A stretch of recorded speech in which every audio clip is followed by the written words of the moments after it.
என் அன்பு தோழர்களே, ஜெனரலாவே ஒரு ஆணுக்கும் பெண்ணுக்கும் நடுவிலே காதல் மலர்ந்து விட்டு பழக்கம் ஏற்பட்டு விட்டால் அதற்கு பிறகு அவங்க ஒருத்தருக்கொருத்தர் அவங்களுடைய ஃபீலிங்ஸ் எப்படி ஷேர் பண்ணிக்குவாங்க அப்படின்னு கேட்டிங்கன்னா, நிறைய ஃபீலிங்ஸ் வந்து அவங்க எல்லா ஃபீலிங்ஸுமே வந்து அவங்களுடைய எல்லா உணர்வுகளையுமே வந்து வார்த்தைகளாலேயே சொல்ல மாட்டாங்க. சில ஃபீலிங்ஸ் எல்லாமே வந்து சில உணர்வுகளை எல்லாம் ஒருத்தருக்கொருத்தர் நேருக்கு நேர் உக்காந்துக்கிட்டு கண்களாலேயே பேசிக்குவாங்க அப்படின்னு கேள்விப்பட்டிருப்போம் இல்லையா? அதாவது நம்ம எல்லாருமே இந்த காட்சியை வந்து அதாவது ஜென்ரலாக லவர்ஸ் வந்து ரெஸ்டாரண்ட்லேயோ காஃபி ஷாப்லேயோ ஏதாவது ஒரு பூங்காவிலேயோ ஏதாவது ஒரு பீச்லேயோ உக்காந்துக்கிட்டு ஒருத்தருக்கு நேருக்கு நேர் உட்காந்துக்கிட்டு ஒருத்தருக்கு கண்களாலேயே பேசிக்குவாங்க. ஸோ இந்த காட்சிகள் எல்லாமே வந்து நிறைய தமிழ் படங்களில் நம்ம பார்த்துருப்போம்.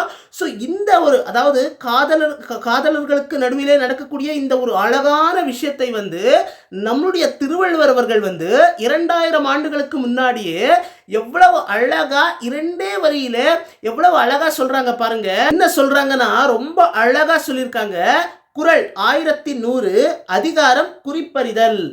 கண்ணோடு கண் இணை நோக்கொக்கின் கண்ணோடு கண் இணை நோக்கொக்கின் வாய்ச்சொற்களால் என்ன பயனும் இல்லை. அங்கேயே இருக்கு பாருங்க, அங்கேயே வந்துருச்சு மீனிங்க.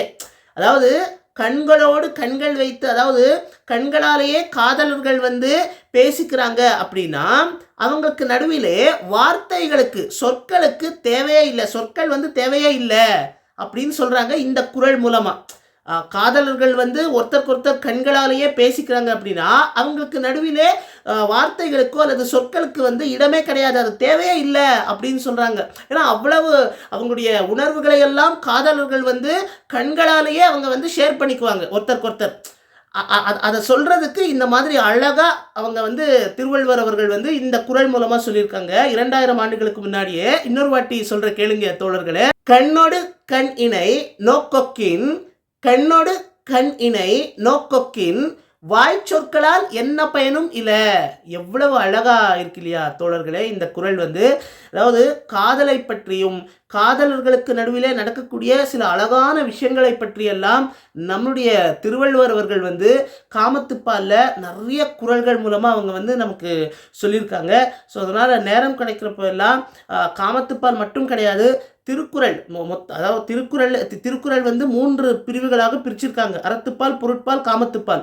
ஸோ எல்லா குறள்களுமே வந்து ஒரு நாளைக்கு ஒரு குறள் படித்தா போதும், நம்ம கன்சிஸ்டண்ட்டாக அதை வந்து ஃபாலோ பண்ணுனா கண்டிப்பாக நிறைய குறள்கள் வந்து நம்ம தெரிஞ்சுக்கலாம். அந்த குறள் மூலமாக நம்முடைய வள்ளுவர் என்ன சொல்லியிருக்காங்க, அதாவது ஒரு மனிதன் எப்படி வாழணும் அப்படின்றதையே, நம்முடைய வாழ்க்கை எப்படி இருக்கணும், நம்ம எப்படி வாழணும் அப்படின்றது எல்லாம் திருக்குறள் அந்த திருக்குறள் மூலமாக நமக்கு சொல்லிட்டு நமக்கு கொடுத்துருக்காங்க நம்முடைய திருவள்ளுவர். ஸோ அதனால் நம்ம வாழ்க்கையில் நமக்கு நேரம் கிடைக்கிறப்போ எல்லாம் ஒவ்வொரு குறள் நிறைய குறள்கள் வந்து படிக்கிறதுக்கு முயற்சி பண்ணுங்க அப்படின்னு சொல்லிட்டு இதுதான் நான் சொல்லணும்னு நினச்சேன். இதே மாதிரி நல்ல நல்ல விஷயங்கள் பற்றி பேசலாம், பாசிட்டிவாக இருக்க, கண்டினியூஸ்லி நாலேஜ் கெயின் பண்ணுங்க அப்படின்னு சொல்லிட்டு அருட்பெருஞ்சோதி அருட்பெருஞ்சோதி தனி பெருங்கருணை அருட்பெருஞ்சோதி. வணக்கம் தோழர்களே.